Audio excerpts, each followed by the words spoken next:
다른 시각으로 보는 바른경제 이어가겠습니다. 바른경제연구소 강신철 교수 자리했습니다. 교수님 어서 오십시오. 예, 안녕하세요. 네.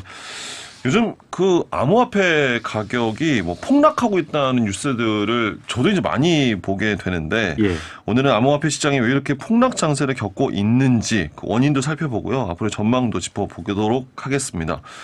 교수님 이렇게 암호화폐 시장에 무슨 일이 대체 벌어졌길래 뉴스에 한동안 좀 많이 없었거든요. 근데 다시 이렇게 많이 나오더라고요. 어떤 일입니까? 뭐 거의 패닉 상태라고 하는데요. 예. 그 CNBC에 따르면은 12일 하루만 무려 2천억 달러, 그러니까 우리 돈으로 한 258조 원 이상이 전체 암호화폐 시장에서 사라졌다고 합니다. 그러니까 암호화폐 대장주라고 할 수 있는 그 비트코인이 지난 일주일간 낙폭만 15%가 떨어졌고요. 네. 그리고 3만 2천 달러 선도 무너져서 지난해 그 6만 9천 달러에 비하면은 50% 넘게 반토막이네요. 예, 네. 완전 반토막이 난 거죠.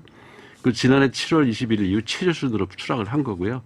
다른 암호화폐들도 마찬가지인데요.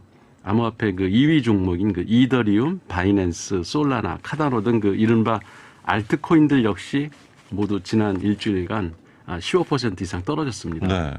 그러니까 일론 머스크 테슬라 그 최고 경영자의 가장 사랑하는 종목인 도지코인도 네. 10% 급락을 했고요.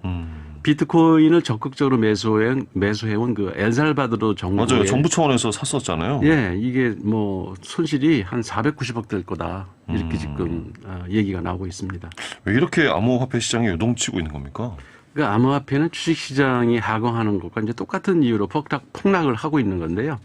자산시장 전반에 확산하고 있는 그 글로벌 인플레이션 위기 이게 이제 가장 큰 원인으로 꼽히고 있고요. 예. 그 인플레이션 잡으려고 이제 미국 연방제도가 고강도 그 금리 인상을 예고하고 있고 또 달러 가치가 이제 계속 올라가고 있지 않습니까? 이런 것들이 이제 주 원인이고요.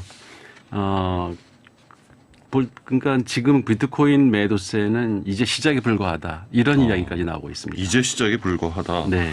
그런데 보면은 저는 이제 한국산 암호화폐가 있는 것도 사실 제가 잘 몰랐는데 한국산 암호화폐가 이 같은 폭락에 도화선이 됐다 이런 네. 또 보도가 나오더라고요. 저도 이걸 지금 암호화폐를 별로 그렇게 좋아하지 않아서 잘 모르고 있었는데 그 요새 신문에 계속 나와서 이제 관심을 갖고 봤는데요. 한국산 암호화폐는 이제 김치화폐라고 하더라고요. 일명 김치화폐다. 네. 그 김치화폐의 대표 주작격이 이제 루나라는 거하고 테라 이 두 가지 시가총액이 일주일 새에 58조 원이 증가했다고 합니다. 그러니까 불과 2, 3주 전만 해도 10만 원, 12만 원 뭐 이렇게 거래되던 것이 그냥 거의 1원도 안 된대요. 지금. 1원도 안 된다고요? 네. 그러니까 뭐 12만 분의 1의 가격으로 떨어졌다 이런 얘기가 나오고요. 그러니까 전 세계 사용자가 가장 많은 그 가상자산 그 거래소 바이낸스에서 루나 상장이 이제 폐지됐고요. 국내 그 큰 비트코인 거래소인 그 빗썸이나 업비트 등 그 암호화폐 거래소에서도 다 상장이 폐지돼서 지금 거래가 중지된 상태입니다. 네. 루나와 테라. 네. 네. 참 익숙하지 않은 이름이긴 한데 이 뭐 다른 많은 암호화폐들도 있는데 왜 이 두 화폐가 문제가 되는 겁니까? 예, 이 두 가지 코인은 애플 엔지니어 출신인 그 권도형 대표와 그 팀원 창업자인 신현성 의장이 이제 공동 창업해서 세운 테라폴립스라는 회사 여기서 발행한 코인인데요. 네. 권도영 씨는 얼마 전만 해도 한국판 일론 머스크다 이렇게 이름이 날 정도로 암호화폐 그 업계에 이제 총아로 떠올랐던 인물이죠. 상당히 화제가 됐던 인물이군요. 네. 테라폼랩스는 이중 토큰 시스템을 도입해서 스테이블 코인인 그 테라 UST 이와 그 루나를 알고리즘으로 이제 연동해서 운영을 하고 있는데요. 이 회사는 테라 UST를 예치하면은 루나로 바꿔주고 최대 20% 이율을 약속해주는 방식으로 이제 투자자를 모았습니다. 네. 근데 이 테라 그 루나 생태계는 차익 거래로 가격을 유지하는 시스템인데요. 이제 예를 들어 테라 한 개 가격이 1달러 이하로 떨어지면 알고리즘이 이제 돌아가면서 테라 한 개를 1달러어치 루나로 바꿔줘요. 그러니까 네. 다른 그 대신 그 코인을 주는 거죠. 그리고 또 테라 가격이 떨어질 때는 테라 개수가 줄고 루나가 늘고 테라 가치가 올라가면 테라 개수가 늘고 루나가 줄어드는 이런 구조로 돼 있던 거죠. 그렇게 이제 상호 보완적으로 하나가 오르면 하나가 내리고 하나가 또 내리면 하나가 오르고 이런 식으로 해서 코인 하나당 1달러 가치를 유지해 주는 그런 시스템이었는데 이게 뭐 천재적인 뭐 설계다 이렇게 그 칭찬까지 받았었어요. 그래서 사람들 끌어모으기 위해 1달러를 맡기고 1테라 사면 뭐 20% 이익을 보장해 준다 이런 얘기까지도 하고 그 사람들이 열광을 했죠. 네. 그리고 한때 테라는 전 세계 시총 3위, 그 루나는 10위를 기록하기도 했습니다. 그 정도고. 그러니까 딱 듣기에도 상당히 기발해 보입니다. 1달러를 기준으로 네. 손해를 보게 되면 다른 코인으로 그거를 보완을 해준다는 거잖아요. 그렇죠. 바꿔주는 거죠. 네.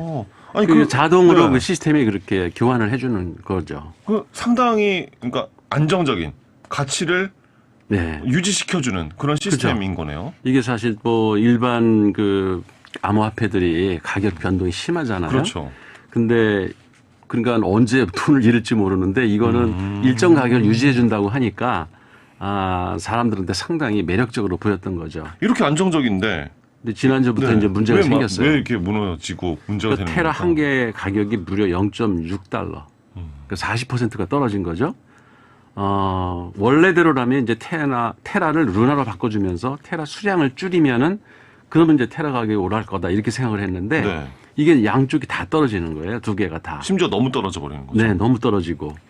그러니까 그 테라 가격이 이제 올라야 루나 코인 개수를 줄일 수가 있는데 이미 테라 신뢰가 깨졌으니까 루나 코인 개수만 자꾸 늘어나가는 겁니다. 그러니까 루나 그 엄청나게 많이 발행을 해도 이게 이제 가격 변동이 없는 거예요. 그러니까 결국 두 코인 모두 동반 하락하는 그 소위 그 죽음의 소용돌이가 시작한 건데요.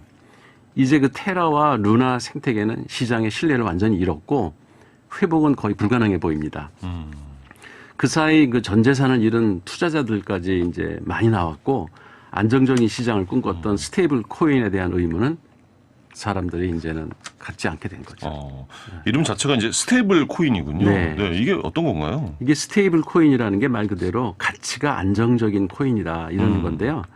하루에도 적게는 몇 프로, 많게는 그 수십 프로로 가격이 오르내리는 그 다른 코인에 비해서 위험 회피를 하는 투자자들한테는 매력적으로 보이는 거죠. 그러니까요. 예, 디지털 자산 회사 그 카르도 리서치에 따르면은 2020년 재작년 2분기에 이런 그 스테이블 코인이 100억 달러 시장이었는데 올해 4월에 1,800억 달러. 그러니까 무려 18배가 증가한 거죠. 네. 그러니까 이 시장이 되게 매력적으로 보인 겁니다. 그렇죠. 손해를 다른 코인으로 네, 메워주는 손해 거잖아요. 안 보고 네. 가끔 그 판매해가지고 파서 이자도 준다고 이익을 하고. 낼 수 있으니까. 예. 그러나 그 스테이블 코인은 원래 문제가 있는 시스템인 게 법정 화폐를 담보로 하는 그 테더라는 또 그 스테이블 코인이 하나 있거든요. 네. 근데 이 발행사의 은행 계좌에 가서 그 얼마나 현금을 가지고 있나 보면은 전체 테더 그 발행량의 불과 한 4%도 안 되는 현금을 가지고 있다는 거예요. 그러니까 단기간에 이 가격이 떨어지거나 하면은 사람들이 이제 팔려고 덤빌 때 네네. 법정 화폐를 제대로 인출을 해줄 수 없는 상태라는 게 다른 그 스테이블 코인에서도 나타나고 있어서 이게 이제 정부 규제가 필요하지 않느냐 하는 문제가 생긴 거죠. 네. 그러니까 이게 갑작스러운 그런 큰 변동사항에 대응이 안 된다는 건데 네. 그렇다면 좀 어떻게 뭐 규제라든지 보호장치 이런 것들이 있어야 하지 않을까도 싶은데요. 근데 이제 아직까지는 대부분 국가에서 암호화폐 거래를 정상적인 경제 행위로 보질 않기 때문에 국가가 투기꾼을 보호할 리는 사실 없는 게 맞죠. 아직은. 네. 네. 다만 스테이블 코인에 대해서는 각국 정부에서 일반 암호화폐와 달리 보고 있는 것 같아요. 다르게 보고 있다. 예. 네. 그러니까 중국이 왜 이게 비슷하게 정부에서 이런 스테이블 코인을 발행을 하거든요. 그러니까 다른 나라들도 이걸 이제 좀 눈여겨보고 있어요. 일반 암호화폐는 좀 성격이 다른 게 아니냐. 그래서 미국은 스테이블 코인에 대한 규제 방안을 법안을 이제 의회에 제출한 상태고요. 그 법안에 보면은 스테이블 코인은 발행 기관을 일반 그런 암호화폐 만드는 이런 사람들이 아니라 은행으로 제한하자 이런 내용이 담겨 있고요. 예. 그러니까 유럽, 영국, 일본 등 주요국들도 이미 스테이블 코인을 규제해야 된다 이런 방침을 정하고 있습니다. 네. 이거 믿고 이제 투자자들이 들어가가지고 손해 볼 거를 이제 방지하기 위해서죠. 국내에서도 암호화폐 전문가들이 스테이블 코인을 규제하는 법이 제정돼야 된다 이렇게 주장을 하고 있는데 아직 국회에서는 법안조차 마련되지 않은 상태입니다. 일단 이제 가장 중요한 건 앞으로의 암호화폐 그럼 어떻게 좀 전망을 하십니까? 아, 이거 참 어려워요. 이런 게 주식도 그렇고 네. 암호화폐도 그렇고. 저는 그 2, 3년 전부터 암호화폐는 제가 계속 이 그렇죠. 바른경제 네. 코너에서 이거 전혀 부정적으로 말씀해 국가 경제에 오셨죠. 도움이 네. 안 된다. 근데 스테이블 코인 같은 것도 이제 또 생겼으니까요. 마찬가지죠. 이것도. 그러니까 투기 수단에 불과하다고 전 줄기차게 주장을 해왔고 언젠가는 사라질 거다 이렇게 생각을 하는데요. 주식을 사람들이 비교를 해요. 주식도 그런 게 아니냐. 근데 주식은 그걸 사면 회사가 자본금을 마련해서 그걸로 뭔가 생산하고 소비자한테 뭘 돌려주는 게 그렇죠. 있죠. 네. 그 반대급부를 주지만 이 암호화폐라는 거는 그야말로 돈 넣고 돈 먹기예요. 거기서 무슨 생산활동 아무것도 일어나는 게 없고 그냥 투자한 사람들하고 사는 사람들 간의 어떤 차익, 매매 차익. 그러니까 누가 돈을 벌면 누구는 반드시 잃는 그런 제로섬 게임을 지금 하고 있는 거거든요.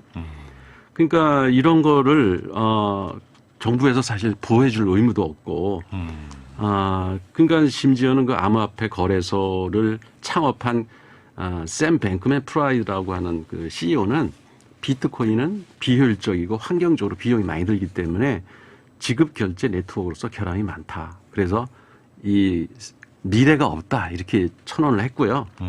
또 이번 암호화폐 가격 폭락 사태를 그 유발한 루나 테라코인을 설계한 그 권도영 대표조차도 이 폭력 사태, 그러니까 폭락 사태가 벌어지기 일주일 전에 체스닷컴이라는 인터넷 매체하고 인터뷰를 했거든요. 네. 거기서 그 인터뷰하는 사람이 5년 이내에 암호화폐 시장을 어떻게 생각하냐 그랬더니 95% 망할 거다.